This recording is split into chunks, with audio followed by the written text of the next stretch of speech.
ഇന്ന് കുറച്ച് ഔഷധ സസ്യങ്ങൾ കാണിച്ചു തരാം. ഇത് ആടലോടകം, ചെറിയ ആടലോടകം. ആയുർവേദത്തിൽ അനവധി ഔഷധങ്ങളിൽ ചേരുവയായിട്ട് ഉപയോഗിക്കുന്ന ഒരു സസ്യമാണ് നമ്മുടെ ഈ ചെറിയ ആടലോടകം. ഇതിൻ്റെ നാടൻ പ്രയോഗങ്ങളൊക്കെ ഉണ്ട്. ചുമ, ശ്വാസകോശ സംബന്ധമായ രോഗങ്ങൾ എന്നിവയ്ക്കൊക്കെ നമ്മൾ ഈ ആടലോടകം മരുന്നായി ഉപയോഗിക്കുന്നു. ആടലോടകത്തിൻ്റെ ഇലയും നാടൻ അരച്ച് ചേർത്ത് നാടൻ മുട്ടയും ചേർത്ത് ഓംലെറ്റ് ഉണ്ടാക്കി കഴിക്കുകയാണെങ്കിൽ 7 ദിവസം കഴിക്കുകയാണെങ്കിൽ ചുമയൊക്കെ നന്നായിട്ട് കുറയും. ഇതൊരു ഒറ്റമൂലിയാണ്. അപ്പോൾ ഇതാണ് നമ്മുടെ ആടലോടകം. ഇത് നെല്ലിയുടെ ഗുണങ്ങൾ പറയേണ്ട ആവശ്യമില്ലല്ലോ. കണ്ടോ നെല്ലിച്ചെടി കണ്ടോ. നെല്ലിക്കയുടെ ഗുണങ്ങൾ വൈറ്റമിൻ സി, അങ്ങനെ ഒരുപാട് ഗുണങ്ങളുള്ളതാണ് നെല്ലി. ഇതൊരു ഔഷധമാണ്.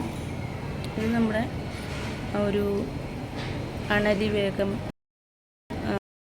ഒരു ഔഷധമാണ് കേട്ടോ. എൻ്റെ എനിക്കറിയില്ല. അതുപോലെ ഇത് നമ്മുടെ പുളിയാറില്ല. ഒട്ടനവധി ഔഷധങ്ങൾക്ക് ആയുർവേദത്തിൽ മരുന്നായിട്ട് ഉപയോഗിക്കുന്നു. ഇത് ഒടിച്ചുകുത്തി വാദസംബന്ധമായ രോഗങ്ങൾക്കും ഒക്കെ ഔഷധമാണ്. ഇത് കഞ്ഞുണ്ണി, മുടി വളരാനും ഭൃംഗരാജ എന്നൊക്കെ പറയുന്നതാണ്. ഇത് മുടി വലുതാവാനൊക്കെ വളരെ നല്ല ഔഷധമാണ്. ഇത് ചെറുള, മൂത്രാശയ സംബന്ധമായ രോഗങ്ങൾക്കൊക്കെ നമ്മൾ മരുന്നായിട്ട് ഉപയോഗിക്കുന്ന ഒരു ഔഷധമാണ് കേട്ടോ. അതുപോലെ വേപ്പ്, കറിവേപ്പ്, ഞാവൽ, ഇതിനൊക്കെ ഒട്ടനവധി ഗുണങ്ങളുണ്ട്. അതുപോലെ തന്നെ നമ്മുടെ മറ്റൊരു ഔഷധ സസ്യമായ കർലകം.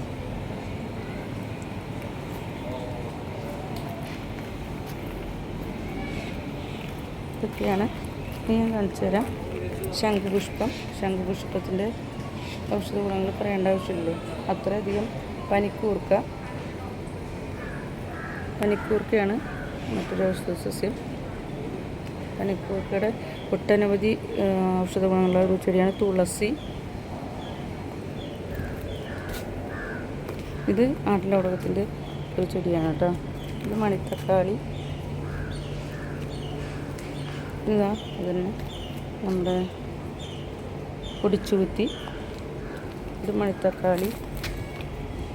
ഇത് ചെറുനാരകം, വൈറ്റമിൻ സി. അതുപോലെ തന്നെ ഇത് നമ്മുടെ ചായാമൻസ. ഇതാണ് ചായാമൻസ ചീര കേട്ടോ. പ്രഷറിനും അതുപോലെ തന്നെ പ്രമേഹത്തിനൊക്കെ ഒട്ടനവധി ഔഷധങ്ങളുള്ള ഒരു ചെടിയാണ്.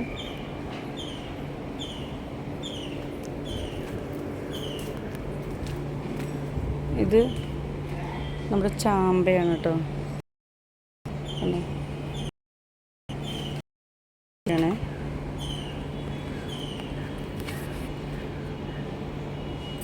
ഇന്നത്തെ ഔഷധ സസ്യങ്ങൾ ഇതൊക്കെയാണ്.